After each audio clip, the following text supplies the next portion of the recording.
안식일에 예수님의 제자들이 밀 이삭을 잘라 먹는 것 때문에 바리새인들이 예수님을 비난했습니다. 예수님은 그때 안식일이 사람을 위해 있는 것이다 라고 말씀하셨습니다. 예수님은 우리에게 안식을 주시기 위해 이 땅에 오셨습니다. 예수님께서 오심으로 저와 여러분에게 안식이 이루어진 것이죠. 안식이 무엇입니까? 안식이란 참된 평안을 뜻합니다. 우리에게 참된 평안을 주시기 위해 예수님께서 이 땅에 오신 것입니다. 그래서 우리는 예수님을 믿을 때에 우리 안에 참된 평안이 들어옵니다. 참된 평안을 얻게 된 것, 이것을 하나님의 회복이다라고 말을 합니다.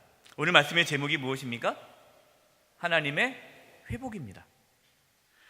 예수님께서 안식일에 손 마른 자의 손을 고쳐주십니다. 하나님의 회복이 일어난 것이죠. 이것은 단순히 그 병든 사람, 아픈 손을 고쳐준 것으로 끝난 것이 아니라 바로 그것은 하나님의 회복을 우리에게 보여주는 사건입니다. 하나님께서는 저와 여러분이 회복되기를 원하십니다.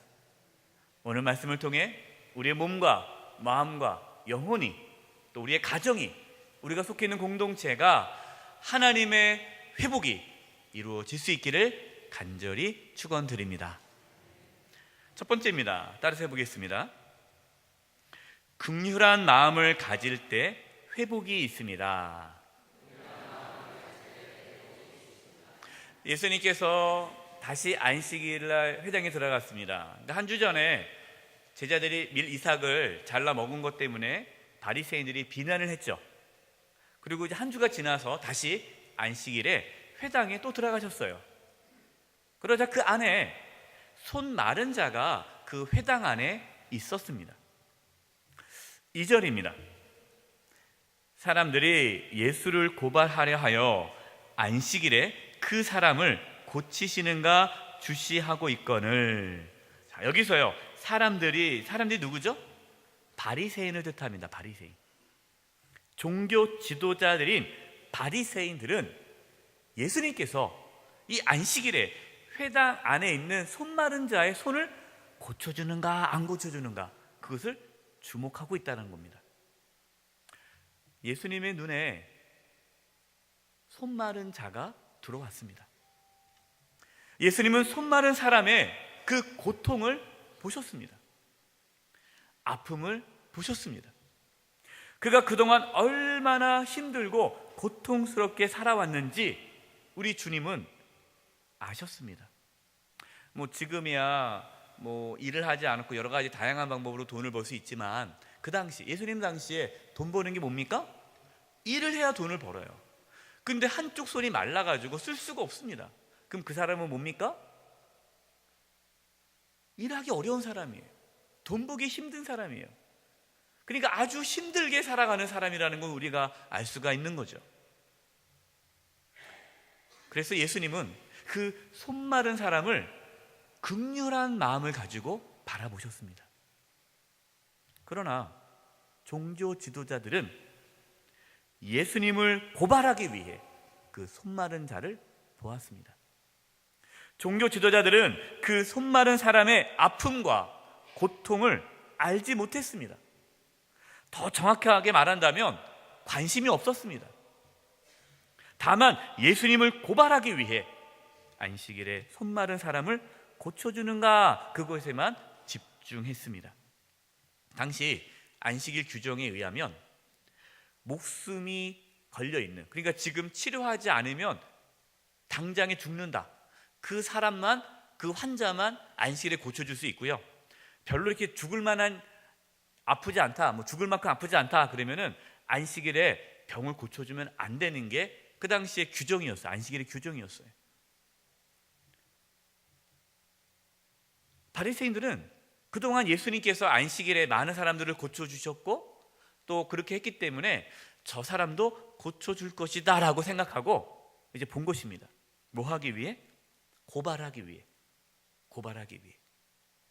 저는 오늘 말씀을 묵상하면서요, 이 바리새인들이 참 안타까웠습니다. 그들은 안식일에 하나님의 안식을 경험하지 못하고 있잖아요. 지금 예수님을 고발하기 위해 혈안되어 있어요. 막 꼬투리 잡으려고. 뭐 그 마음에 안식이 있습니까? 평안이 있습니까? 없죠. 얼마나 불쌍합니까? 그동안 예수님은 안식일에 귀신 들린 자도 고쳐주셨고 각종 병자를 고쳐주셨습니다. 또 안식일에 배고픈 제자들이 미리삭을 잘라 먹는 것을 허락해 주셨습니다. 바리새인 눈에는 예수님은 안식일을 지키지 않는 자처럼 보였습니다. 안식일에 하나님의 은혜와 사랑이 나타났지만, 안식일에 치유와 회복이 있었지만, 그 바리새인들은 그 하나님의 놀라운 은혜와 사랑, 치유와 회복을 경험하지 못했습니다. 왜 그랬을까요? 그들 마음에 사람에 대한 긍휼한 마음이 없었기 때문입니다. 그들은 사람을 정죄하고 비난했습니다. 이처럼 정죄와 비난으로는 하나님의 회복을 경험하지 못합니다. 여러분 경험해 보셨잖아요. 우리 자녀들에게 비난하고 정죄하고 잔소리하고 막 부박한다고 자녀가 바뀝니까? 안 바뀌어요. 여러분 가족들 서로 비난하고 정죄하고 막 뭐라고 하면, 소리 지르면 그 가족이 바뀝니까? 안 바뀌어요. 정죄하면 정죄할수록, 비난하면 비난할수록 그 가족은 어떻게 됩니까? 회복이 사라지는 거예요. 긍휼한 마음을 가질 때에 하나님의 회복은 일어납니다. 예수님은 바리새인들이 자신을 고발할 것을 알고 계셨어요. 지금 저들이 나를 고발하려고 지금 나를 보고 있구나. 알고 있었어요. 그래서 다음과 같이 말씀하십니다. 4절입니다. 그들에게 이르시되, 그들이 누구죠? 바리새인이에요. 바리새인들에게 이르되, 안식일에 선을 행하는 것과 악을 행하는 것, 생명을 구하는 것, 죽이는 것, 어느 것이 옳으냐 하시니 그들이 잠잠하거늘. 예수님이 그들의 마음을 다 알고 계셨어요. 어떻게 하나 보자 이렇게 하는 그 사람에게 안식일에 선을 행하는 것, 악을 행하는 것, 안식일에 생명을 살리는 것, 죽이는 것, 어느 것이 낫냐? 당연히 안식일에 선을 행하고 살리는 게 그게 좋죠. 손마른 자에게 있어서, 그 사람에게 있어서 손이 낫는 것, 그것은 선한 일이죠. 또 그것은 그 사람을 살리는 일입니다. 손이 말라서 하루하루 살아있으나 정말 힘들게 살아가는 그 사람이 손이 낫는다면 그 사람에게는 엄청난 큰 생명의 축복 아닙니까? 그러나 바리새인들은 회당 안에 있는 그 손마른 사람의 아픔과 고통을 알지 못하고 사람을 정죄하고 비난하는 것에만 관심이 있었습니다. 이것에 대해서 예수님은 안타까워하시며 화가 나신 것이죠. 5절 전반부입니다. 그들의 마음이 완악함을 탄식하사 노하심으로 그들을 둘러보시고. 예수님께서 왜 화가 나셨습니까? 바리새인들의 마음이 완악했기 때문입니다. 완악한 마음이 어떤 마음입니까? 완악한 마음은 다른 사람을 배려하지 않는 마음입니다. 완악한 마음은 긍휼히 여기지 않는 마음이에요. 완악한 마음은 교만한 마음입니다. 교만하니까 지적질하는 거예요. 누가 잘못한 거 없나? 예수님은 자신이 고소당할 것을 알면서도 손마른 사람을 긍휼한 마음으로 바라보셨습니다.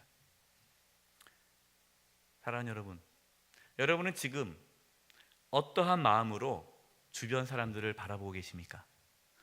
옆에 사람 한번 바라보실까요? 한번 보세요.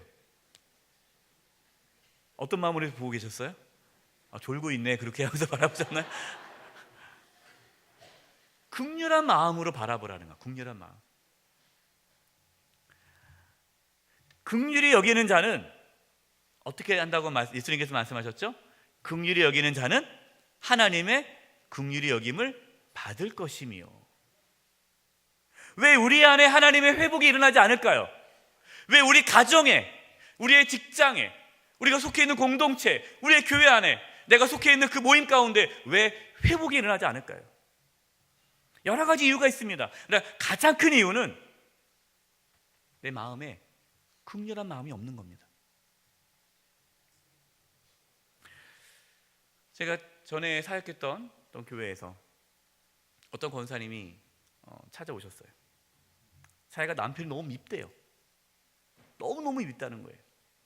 그냥 남편이 미우니까 얼마나 속이 아프겠어요. 그러니까 뭐 불면증도 있고 소화도 안 되고 모든 병을 다 갖고 있는 거예요. 삶이 행복하지가 않은 거예요. 너무 미우니까 남편이. 생각해 보세요. 원수가 집에 있는데 여러분 행복하겠습니까? 얼마나 힘들겠어요. 근데 이분이 이제 말씀을 듣고 회개를 했어요. 회개를. 말씀을 듣고 회개했는데 하나님께서 그 마음 가운데 긍휼한 마음을 부어주시는 거예요. 그냥 갑자기 어느 날 남편이 너무너무 불쌍하더래요. 한 번도 그런 마음이 없었는데 불쌍하더래요. 긍휼한 마음이 든 거예요. 불쌍하니까 어떻게 해요? 잘해주잖아요. 불쌍하니까. 안타까우니까. 그러니까 남편을 잘해주기 시작한 거예요. 불쌍한 마음이 들어서. 그러니까 권사님 마음에 있던 그 분노와 미움과 증오가 사라지더래요. 그러면서 남편이 사랑스러워지더래요. 여러분, 이게 능력 아닙니까? 이게 회복이죠.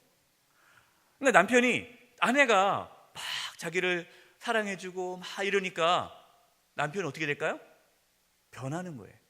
남편도 아내를 잘해주는 거예요. 그래서 그 가정이 완전히 바뀌었어요. 신혼 얘기가 아닙니다. 신혼 얘기가 60대 이거 불가능한 일이죠. 60대면 여러분, 이거 회복이에요.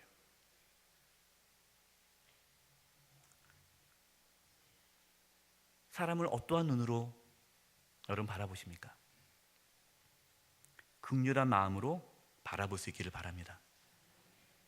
가족을 긍휼한 마음으로 바라보셔야 돼요. 우리 성도님들을 긍휼한 마음을 바라보셔야 돼요. 직장에서, 학교에서, 내가 속해 있는 그 공동체에서 만나는 모든 사람들을 긍휼한 눈으로 바라봐야 돼요.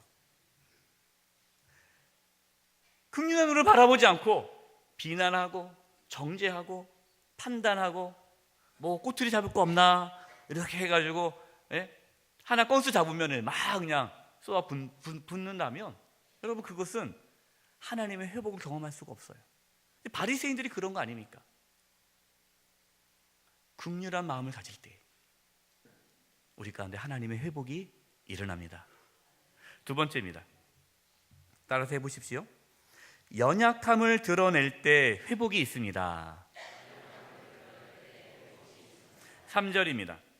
예수께서 손마른 사람에게 이르시되 한가운데 일어서라 하시고, 예수님께서 손마른 사람, 그 사람을 발견했어요. 그래서 조용히 가서 조용히 불러내가지고 그 사람을 조용히 고쳐주시지 않으셨습니다.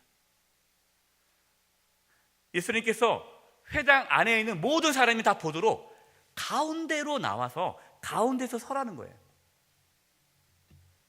이것은 손마른 자에게 힘든 일이죠. 자신의 연약함을 모든 사람들 앞에 드러내야 했습니다. 여러분, 이 얼마나 부끄러운 일입니까? 자신의 자존심이 허락하지 않을 수 있습니다.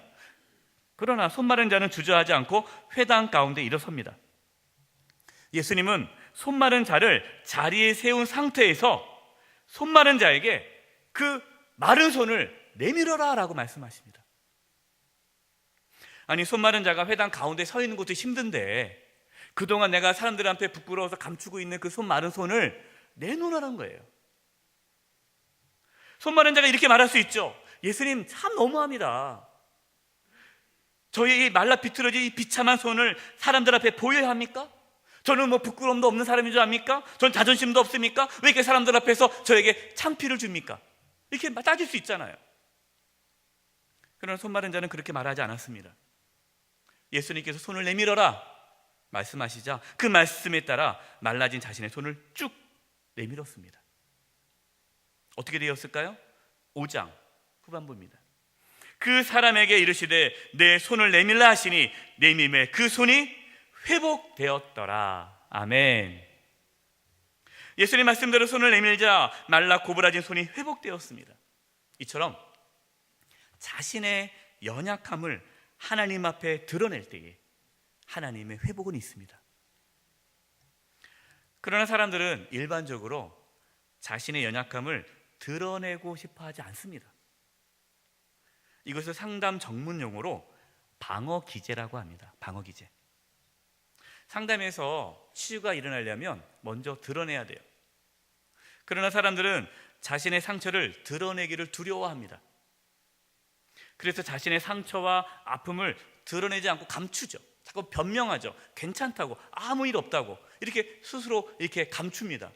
이것이 방어 기제예요. 근데 여러분, 우리가 잘 압니다. 의사가 환자를 고치려면 먼저 뭐 해요? 그 사람이 어떠한 병에 걸렸는가를 드러냅니다. 그래서 우리가 병원 가면 검사하지 않습니까? 이 검사를 왜 해요? 치료받기 위해서 검사하는 것이 아니라 병을 드러내기 위해서 검사하는 거예요. 검사를 해야 돼요. 병이 뭔지를 알아야 되는 거예요. 드러나야 치료할 수 있는 겁니다. 상담도 마찬가지예요. 상처가 드러나야 그 상처를 치유할 수 있습니다. 이거 상담의 원리인데, 이 상담의 원리가 성경에서 나온 원리예요. 예수님은 손 마른 자를 고쳐주기 위해 손 마른 자에게 자신의 연약함을 드러내라고 말씀하셨습니다. 예수님께서 회당 가운데 서라고 말씀하셨죠. 이 가운데라는 것은 어떤 뜻이냐? 단순히 장소, 지리적으로 가운데가 아니라 이 가운데라는 의미는 완전히 자기 자신을 드러내라는 거예요. 조금도 숨기지 말고 자신의 연약함, 자신의 부끄러움, 자신이 회복되어야 할 것, 그것을 하나님 앞에 완전히 드러내라는 거예요. 그럴 때 회복이 있다라는 것입니다. 사랑하는 여러분, 하나님은 저와 여러분을 치유하기를 원하시고 회복하기를 원하십니다. 그러려면 먼저 우리가 하나님 앞에 자신을 드러내야 합니다. 조금 드러내서는 안 돼요. 완전히 드러내야 돼요. 우리 안에 두려운 마음, 불안한 마음, 우리 안에 누구를 미워하는 마음, 증오하는 마음, 시기와 질투, 또 그동안 살아오면서 받았던 마음의 상처들, 분노, 육체의 질병, 내가 남들한테 말할 수 없는 그 부끄러운 모든 감정들, 이것을 하나님 앞에 내밀어야 합니다. 만약에 우리가 하나님 앞에 이러한 연약함을 숨기고 하나님 앞에서도 괜찮은 척, 안 아픈 척, 멀쩡한 척 이러면 하나님의 회복은 일어나지 않습니다. 시편 34편 18절입니다. 여호와는 마음이 상한 자를 가까이 하시고 충심으로 통회하는 자를 구원하시는도다. 아멘. 마음이 상한 자를 가까이 하세요. 하나님은 저와 여러분의 연약함을 잘 아십니다. 우리의 상처와 아픔을 잘 아십니다. 그래서 그것을 감추지 말고 그것을 하나님 앞에 쏟아내기를 원하십니다. 시편 51편 17절입니다. 하나님께서 구하시는 제사는 상한 심령이라. 하나님이여 상하고 통회하는 마음을 주께서 멸시하지 아니하시리이다. 아멘. 하나님이 원하시는 제사는 무슨 제사입니까? 상한 심령. 그러니까 하나님 앞에 상처난 마음, 연약한 몸, 내 안에 있는 그 고통, 아픔, 그것을 하나님 앞에 내어놓는 것, 이것이 하나님께서 기뻐하시는 예배라는 겁니다. 아까 제가 그 권사님 말씀을 드렸는데요. 그 권사님이 이제 말씀을 듣고 이제 회개하고 저를 찾아온 거예요.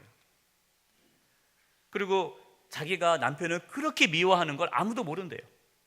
교회에서 아무도 모른대요. 왜냐면 창피하니까. 그러니까 잘 지내는 것처럼 속이면서 사는 거예요. 자기는 미워 죽겠는데. 목사님에게 처음 이 얘기를 한다는 거예요. 내가 너무너무 남편이 밉다는 거예요. 그래서 어떻게 했으면 좋겠냐고 상담을 했거든요. 기도했습니다. 하나님 앞에 드러낸 거죠. 자신의 연약함을. 그러면서 이렇게 얘기하더라고요. 목사님, 그동안 아무에게도 말하지 못했던 이야기입니다. 그러는 거예요. 제가 목회를 하면서요, 누가 하나님의 회복을 경험하느냐? 그동안 아무한테도 말하지 못했습니다. 그것을 내어놓을 때 하나님의 회복을 경험하는 것을 저는 많이 봅니다.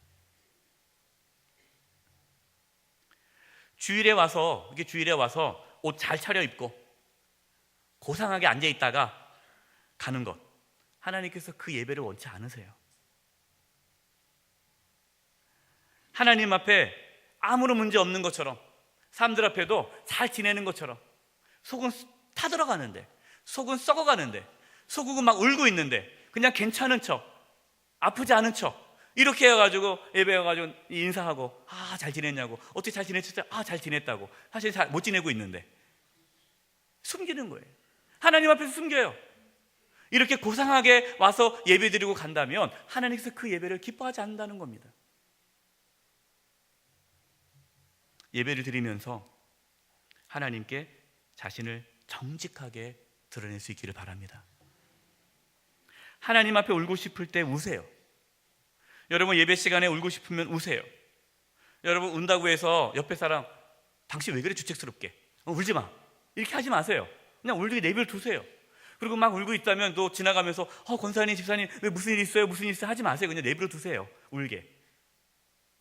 하나님 앞에 우셔야 돼요. 운다는 게 뭡니까? 자신의 연약함을 드러내는 거예요. 그렇게 자신의 연약함을 드러낼 때, 하나님 앞에 연약한 손을 내밀을 때 하나님께서 그 영혼을 회복시켜 주십니다. 우리의 가정의 연약함을 드러낼 때에 하나님께서 우리의 가정을 회복시켜 주십니다. 우리의 삶의 모든 문제를 회복시켜 주십니다. 마지막 세 번째입니다. 따라서 해보겠습니다. 십자가의 은혜를 경험할 때에 회복이 있습니다. 6절 말씀입니다. 바리새인들이 나가서 곧 헤롯 왕과 함께 어떻게 하여 예수를 죽일까 의논하니라. 예수님께서 손 마른 자의 손을 고쳐주셨어요. 그러면 당연히 사람들이 환호해주고 칭찬해주고 높여줘야 되잖아요. 그런데 예수님께 돌아오는 것은 죽음이에요. 죽음. 즉 바리새인과 헤롯 왕이 평상시에는 안 친합니다. 왜 안 친하냐면 바리새인들은 반 로마주의자들이에요. 그러니까 로마 정권을 반대하는 자들이 바리새인들이고, 헤롯 왕, 이 헤롯 왕들은 친 로마 정권, 그러니까 로마 편이에요. 평상시에 두 부류는 원수입니다. 그런데 예수님을 죽이는 데는 친구가 됐어요.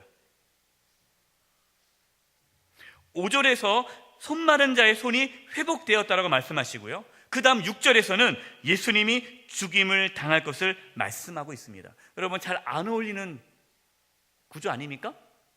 회복과 죽음. 예수님은 손 마른 자의 손을 회복시켜 주시고 죽음을 얻게 된 것입니다. 더 정확하게 표현하자면 예수님은 손 마른 자의 손을 회복시켜 주시기 위해 죽음을 선택하신 것입니다. 예수님은 알고 있었어요. 내가 이 손 마른 자를 고쳐주면 나를 고발하겠구나, 나를 죽이려고 하겠구나, 알면서 고쳐준 겁니다. 왜 그랬을까요? 예수님은 우리를 회복시켜 주시기 위해 죽으러 이 땅에 오셨기 때문입니다. 우리가 안식과 평안, 치유와 회복을 경험할 수 있는 것은 예수님께서 십자가에서 죽으셨기 때문입니다. 이사야 53장 4절과 6절을 표준 세번역으로 제가 읽어드리겠습니다. 그는 누구냐면 예수님이에요. 예수님은 실로 우리가 받아야 할 고통을 대신 받고 우리가 겪어야 할 슬픔을 대신 겪으셨습니다. 그러나 우리는 그가 징벌을 받아서 하나님께 맞으며 고난을 받는다고 생각하였습니다. 그러나 그가 찔린 것은 우리의 허물 때문이고 그가 상처를 받은 것은 우리의 악함 때문입니다. 그가 징계를 받음으로써 우리가 평화를 누리고 그가 매를 맞음으로써 우리의 병이 나았습니다. 우리는 모두 양처럼 길을 잃고 각기 제 갈 길로 흩어졌으나 주께서 우리의 모든 죄악을 그에게 지우셨습니다. 아멘. 예수님께서 저와 여러분의 그 아픔, 상처, 고통, 그 모든 것을 대신 짊어지시고 십자가에서 죽으셨습니다. 예수님께 저와 여러분을 회복시키기 위해, 우리에게 평안을 주시기 위해 예수님께서 우리 대신 징계를 받으시고 매를 맞으셨습니다. 우리의 죄악을 대신 짊어지시고 십자가의 길을 걸어가셨습니다. 그래서 우리는 예수님의 죽으심으로 말미암아 평안을, 회복을 얻게 되었습니다. 이 십자가의 은혜를 경험할 때 우리는 하나님의 회복을 경험합니다. 우리가 다른 사람들에게 위로 몇 마디 받는다고 회복이 일어나지 않습니다. 내가 하고 싶은 대로 산다고 해서 내 삶에 회복이 일어나는 것이 아닙니다. 진정한 회복은 십자가의 은혜를 경험할 때에 우리 안에 회복이 일어납니다. 결론입니다. 하나님은 우리의 몸과 마음과 영혼이 회복되기를 원하십니다.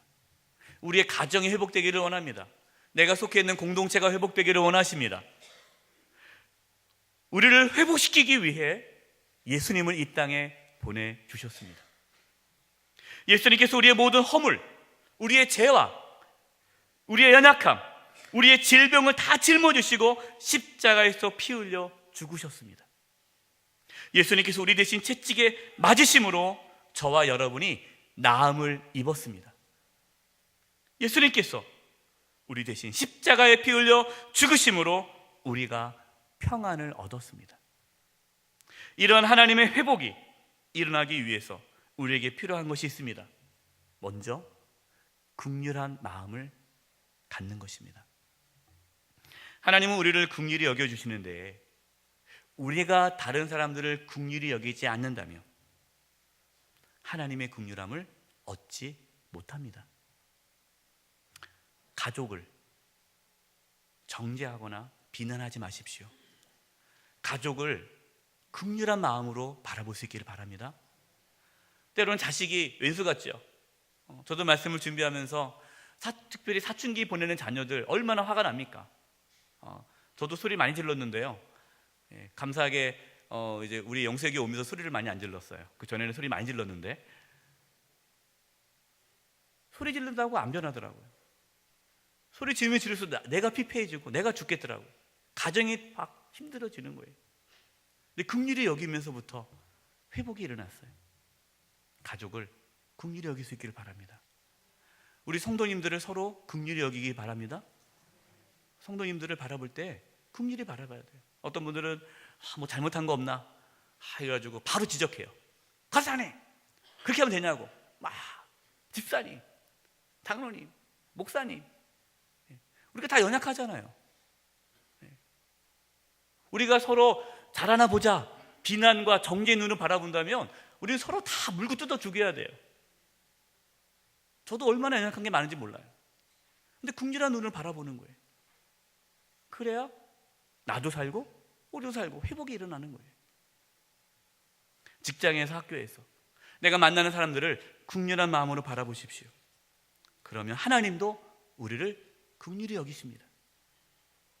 하나님의 그러한 긍휼함이 우리 가운데 있을 때 회복이 일어나는 것입니다. 예수님께서 손 마른 자에게 내 손을 내밀라라고 말씀하셨어요.